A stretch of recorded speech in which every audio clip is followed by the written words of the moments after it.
Bendiciones, amados del Señor, que el poder del Señor me los guarde cada día, que el Señor me los cubra desde la coronilla hasta la planta de los pies, que Él sea el mismo protector cada día, que Él te llene de amor, te llene de su poder, de su autoridad. Voy a hablarte de algo muy importante esta hora, del evangelismo sobrenatural. ¿Qué es y qué no es ganar un alma para el Señor? Y más o menos cuáles son las características que debe tener un evangelista. Pero quiero hablártela primero a través de una historia. Se cuenta la historia de un pobre perrito que había sido golpeado por un carro y yacía a la orilla de la carretera. Un doctor al pasar observó que el perro seguía vivo. Detuvo su carro y lo recuperó. Lo recogió. Cuando llegó a casa, se dio cuenta de que el perro tenía unas leves heridas y estaba un poco aturdido, pero no había sufrido lesiones graves. Revivió al perro, limpió sus heridas y lo tomó en los brazos para llevarlo al garaje de la casa. De repente, con un brinco, el perro se saltó y se fue corriendo. Dijo el perro malagradecido, pensó el doctor. Y luego se olvidó del asunto y entró a la casa. A la tarde siguiente se escuchó un ruido en la puerta. Cuando el doctor abrió, allí estaba el perrito que había curado, junto con otro perrito lesionado. En realidad ese perrito nos da un gran ejemplo de lo que debe ser el evangelismo. Hemos llegado a pensar que el evangelismo tiene que ser algo grande y espectacular. Ciertamente Dios ha usado a hombres como Billy Graham, Gigi Ávila, al apóstol José de la Rosa, a muchos otros predicadores, evangelistas, pastores, profetas, para grandes multitudes. A fondo, sin embargo, el evangelismo es simplemente cuestión de presentar a las personas con el gran doctor que sana nuestra alma. Pero ¿por qué tenemos tanto miedo al evangelismo? ¿Por qué no se nos hace tan difícil evangelizar? Hoy vamos a conocer la historia de uno de los grandes evangelistas de los primeros años de la historia, en que, por ejemplo, encontramos varias claves para que nosotros también podamos evangelizar de una manera natural, con poder y con gloria. Primero, ¿qué debemos comprender claramente? ¿Qué es el evangelismo? La palabra evangelio viene de la palabra griega buenas noticias. El evangelismo entonces es compartir buenas noticias. Pero no estamos hablando de cualquier noticia. Esa noticia especial de lo que Dios ha hecho por nosotros en Jesucristo. Fuimos creados por un Dios amoroso para que viviéramos como sus hijos. Él nos dijo que todo lo que pudiéramos necesitar, pero le dimos la espalda. Decidimos creer las suaves mentiras de un engañador y hemos cambiado esa costumbre. Pero cambiamos nuestro hogar divino por un lugar de mala muerte. Nos rebelamos contra nuestro amoroso papá y nos fuimos detrás de un mentiroso charlatán. Pero Dios no dejó de amarnos para que pudiéramos regresar a Él. Era necesario que se pagara un rescate por nuestra desobediencia y nuestro secuestrador Satanás fuera derrotado. Jesús vino a hacer esto. Él vivió una vida perfecta, murió en la cruz, la muerte que nosotros merecíamos, pagando así nuestro rescate. Derrotó a Satanás, quitando el poder que él tenía sobre nosotros. Ahora solo tenemos que aceptar la oferta de rescate y de perdón y de restauración. En Cristo, Dios ya pagó el precio de nuestro rescate, pero tenemos que aceptarlo y salir de nuestro lugar de secuestro. Tenemos que reconocer ante Dios nuestro pecado, dándole la espalda y creer en Jesús nos ha rescatado. Si confiamos de todo corazón en lo que Él hizo por nosotros, quedamos libres, somos perdonados y Dios nos recibe como sus hijos. Este es el mensaje del Evangelio. Uno de los grandes evangelistas de la iglesia en su primer año fue un hombre llamado Felipe. En cierta ocasión, un ángel del Señor se le apareció y le mandó a viajar por varios caminos. Mientras iba caminando, se encontró con un funcionario del gobierno de Etiopía. Y este hombre había ido a Jerusalén para adorar a Dios y ahora regresaba a su país. Queda claro que este hombre estaba buscando a Dios, porque había ido al templo de Jerusalén. Estamos rodeados de personas que están buscando a Dios, aunque quizás no lo reconozcan. Dios puede abrirnos los ojos para que reconozcamos, como lo hizo con Felipe. El Espíritu Santo le dijo a Felipe que se acercara al carro donde estaba el viaje funcionario y escuchó que el hombre leía en voz alta un rollo del profeta Isaías. Felipe le preguntó si entendía lo que leía y él le respondió que que se lo explicara. Entonces Felipe, el funcionario, se subió al carro y se sentó junto a él. Resultado de que estaba leyendo Isaías 53, el gran pasaje profético del sufrimiento de Jesús, Felipe aprovechó la oportunidad para hablarle, partiendo de este mismo pasaje de la Escritura, acerca de Jesús. No habían avanzado mucho cuando el etíope cayó bajo convicción del Espíritu Santo y se convirtió y señalaron un lugar junto a la carretera donde había agua y dijo: ¿qué impide que yo sea bautizado? ¿Qué impide que tú seas bautizado? Bajaron del carro y Felipe lo bautizó. Y al salir del agua, el Espíritu Santo llevó a Felipe a otro lugar. La historia de Felipe en Hechos 8, 26, 40, perdón. Pero va a leerte el 40. Pero Felipe se encontró en Azoto y pasando, anunciando el Evangelio en todas las ciudades hasta que llegó a Cesarea. Dios ha registrado esa historia en su palabra como un ejemplo para nosotros. Pensemos entonces en algunas cosas que hemos podido aprender y poner en práctica en nuestras propias vidas. La primera cosa, fuimos descubiertos aquí que el evangelismo es una actividad sobrenatural. En todo este relato vemos destellos de lo sobrenatural. Un ángel se le acerca a Felipe, el Espíritu Santo le habla en el camino. Al final de la historia, el mismo Espíritu Santo lleva a Felipe a otro lugar. En todo lo que sucede, que se ven las huellas digitales de Dios. Escuche, las huellas digitales de Dios. Una de las razones por las que tenemos tanto temor a evangelizar es que pensamos que lo que tenemos que hacer todos nosotros mismos, convertirnos al evangelismo en una actividad humana. Entonces pensemos: yo no soy capaz de convencer a esa persona. Yo no tengo toda la respuesta a sus preguntas. No sé qué decirle. Nos sentimos incapaces e insuficientes y entonces nos quedamos callados.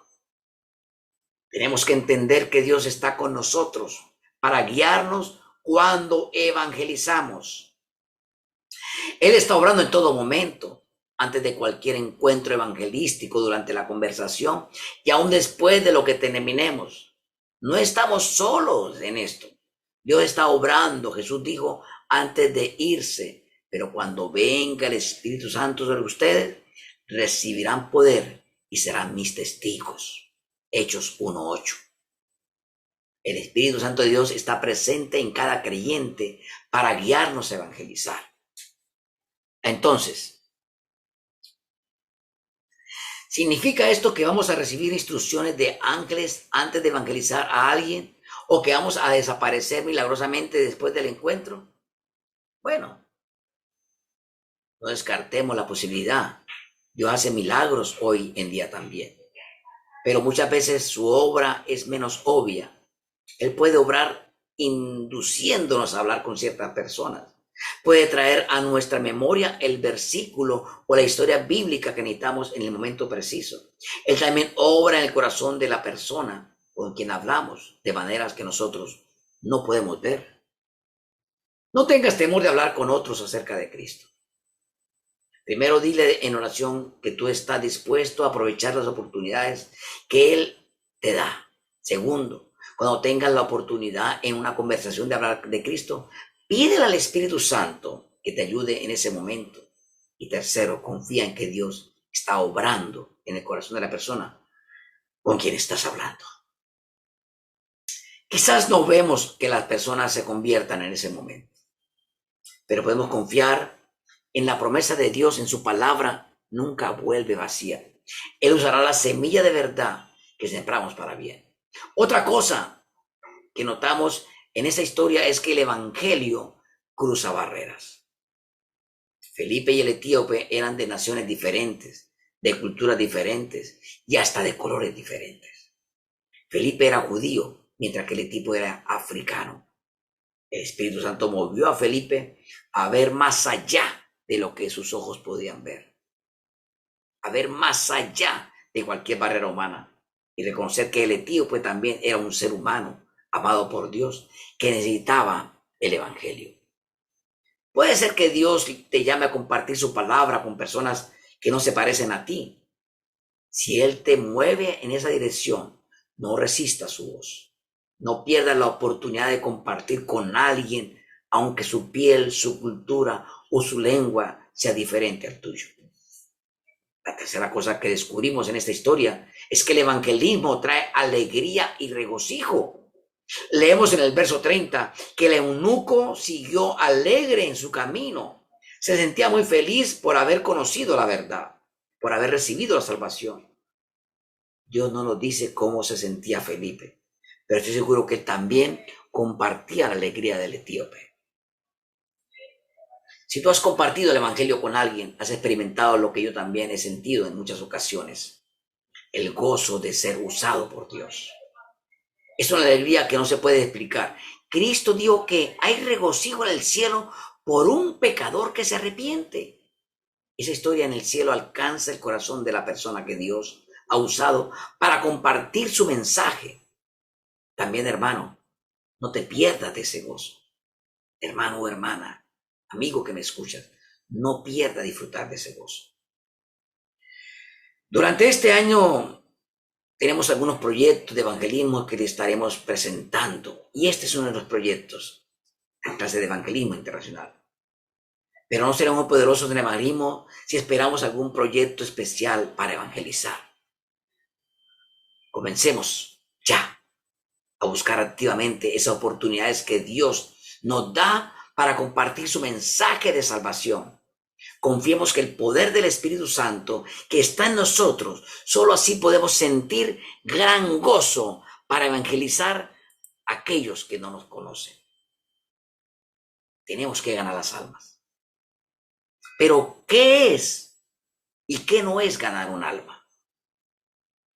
¿Qué es lo que no es ganar un alma? Primero, robar ovejas. Eso no es ganar un alma.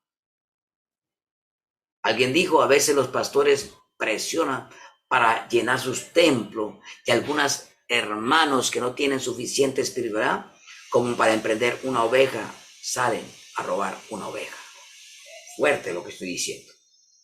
No es ganar almas el hecho de apartar miembros salvos de otras congregaciones establecidas para instruirlos en las particularidades de nuestra denominación.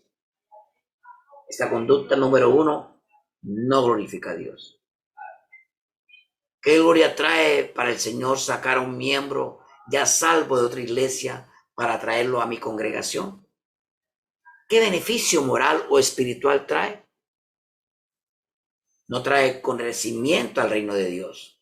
Supongamos que tenemos 3 congregaciones, una de 30 miembros, otra de 40 y otra de 100. Si la de 30 se lleva 20 de la de 100, su membresía pudiera decir, gloria a Dios, pasamos de 30 a 50. Pero ¿qué sucede en lo que se quedó con 80? A fin de cuentas, ¿no siguen siendo los mismos 170 creyentes? Cuando creció el reino de Dios con ese procedimiento, ¿cuánto? Tercero, no fomenta la comunión ni la unidad en el cuerpo de Cristo. ¿Qué confianza puede inspirar un hermano que practica ese proceder? No estamos hablando de personas que se cambian de congregación por motivos justificados, como distancia u otros. Estamos hablando de intenciones, la intencionalidad. Nuestra meta debe ser traer almas a Cristo, más que ser adeptos para nuestra iglesia. Debemos traer a las personas a Cristo más que a nuestro concepto particular del cristianismo. Nuestra preocupación primordial ha de ser que las ovejas sean conducidas al gran buen pastor. Ya no habrá tiempo para guardarlas en nuestras diferentes redes. Es interesante. Dijo Spurgeon, hacer prosélitos es una buena labor para los fariseos. Guiar las almas a Dios es más bien el honorable propósito del ministerio de Cristo. Segundo, ¿qué no es ganar almas? Inscribir miembros. Ganar almas no es inscribir apresuradamente miembros en nuestro registro de la iglesia para mostrar al fin de año el notable crecimiento logrado. Introducir miembros no convertidos en nuestras congregaciones es debilitarla y degradarla. Lo que aparenta ser un beneficio resulta siendo una pérdida. Las estadísticas pueden ser muy beneficiosas si son reales. Pueden ser bueno que la hermandad siga con ánimo al ver la bendición de Dios en los resultados de sus esfuerzos. También los registros pueden ser muy buenos si los resultados no son tan halagadores. Pueden motivar a que las oraciones del pueblo y la predicación del ministro sean más fervientes y eficaces. Por otro lado, cuánto progresa el reino de Dios al inscribir a nuestro registro personas que no manifiestan verdaderamente el fruto de arrepentimiento y una vida nueva. Tercero, despertar emociones. No cabe duda que cuando una persona se arrepiente y nace de nuevo, es un cambio tan profundo que puede moverse en todas las emociones. Sabemos de casos que han pasado días enteros llorando en una mezcla de arrepentimiento, alivio, gozo, adoración y nueva fe. Y llegar a estos extremos es como ver lágrimas en los ojos de quienes experimentan la salvación por Cristo. En la sala de parto de una clínica es común oír llantos y gritos. Eso no se puede evitar. Hay una nueva vida. Pero si lo que queremos es solamente oír llantos y gritos, hay mil formas de lograrlos y algunas no tan deseables. Cuando el Espíritu Santo obra en los corazones y la persona se conmueve, puede haber señales visibles de esa obra, pero nunca deben confundirse con la obra misma. Cuando la mujer de la parábola barría la casa, lo hacía para encontrar la moneda perdida, no para levantar polvo. No debemos perseguir metas exteriores. Nos interesa ganar las almas perdidas para Cristo, que entren en el camino del discipulado, no solo que lloren o rían. ¿Qué es ganar un alma entonces? ¿Qué es? ¿Qué es realmente ganar una persona para Dios? En Juan 3, 5, 6 y Juan 1, 13. Vamos a leerlo entonces. Juan 3 dice, había un hombre de los fariseos que se llamaba Nicodemo, un principal entre los judíos. Este vino a Jesús de noche y le dijo, Rabí, sabemos que has venido de Dios como maestro, porque nadie puede hacer estas señales que tú haces si no está con él. Respondió Jesús y le dijo, de cierto te digo, que el que no naciere de nuevo no puede ver el reino de Dios. Nicodemo le dijo, ¿cómo puede un hombre nacer siendo viejo? ¿Puedo acaso entrar por segunda vez en el vientre de mi madre y nacer? Respondió Jesús, de cierto te digo, que el que no naciere del agua y del espíritu no podrá entrar en el reino de Dios. Entonces, ¿cuál es el origen del no nacimiento? ¿De qué tienes que hacer una persona para entrar en el reino de Dios? Nacer del agua y del espíritu. Pero por voluntad de quienes no pueden entrar, por voluntad de quien nace. Así que en primer lugar tenemos que reconocer que ganar una persona para Cristo es una tarea del Espíritu Santo.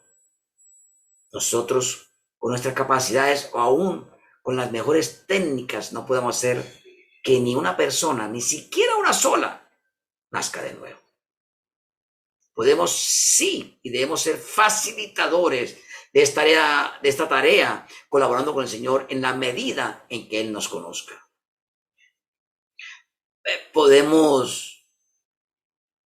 Es una nueva vida engendrada por Dios en su ministerio. ¿No ha prestado atención a Eclesiastés 11:5? No obstante, somos colaboradores de Dios en la gran tarea de evangelizar. Y como hemos visto, Él está con nosotros mientras predicamos. Hay algunas señales que acompañan y siguen a las personas ganadas para Cristo. Estas son las que tenemos que buscar. Primero, convicción de pecado. En primer lugar, la regeneración se manifiesta con la convicción de pecado.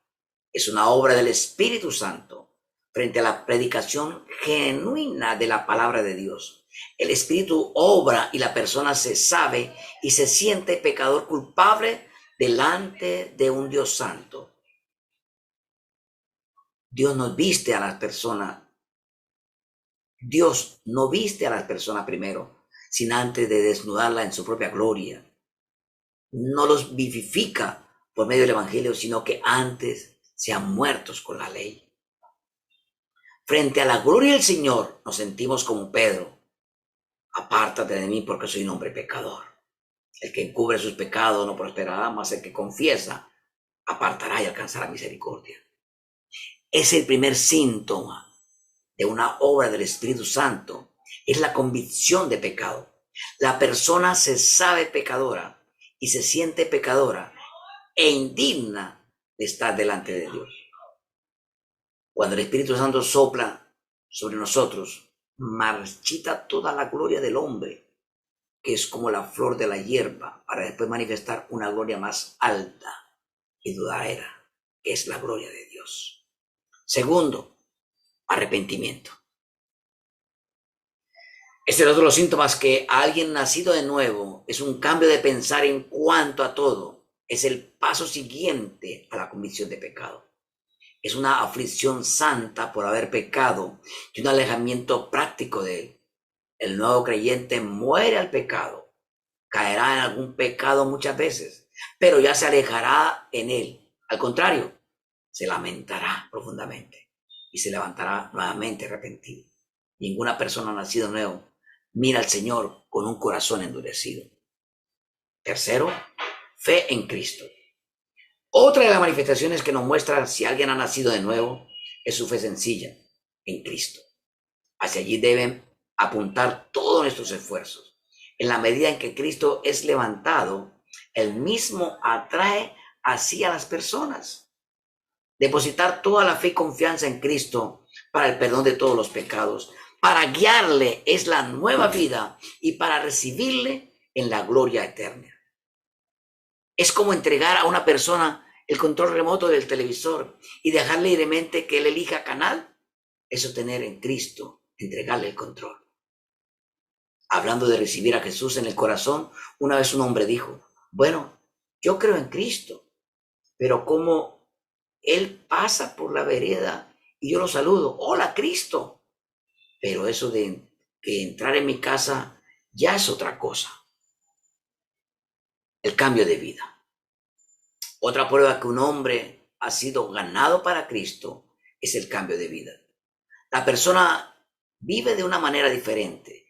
Si esto no se da, aunque puede todavía algunos rasgos de la vida vieja, es porque tal conversión ha sido ficticia.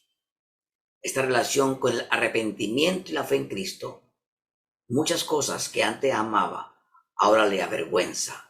Mucho de lo que antes menospreciaba, ahora ama de todo corazón. Amigo y hermano, eso es lo que hoy hemos aprendido a través de esta clase. Lo que es y lo que no es ganar almas para Cristo. En la próxima lección vamos a ver algunos requisitos para un ganador de alma. Dios le bendiga.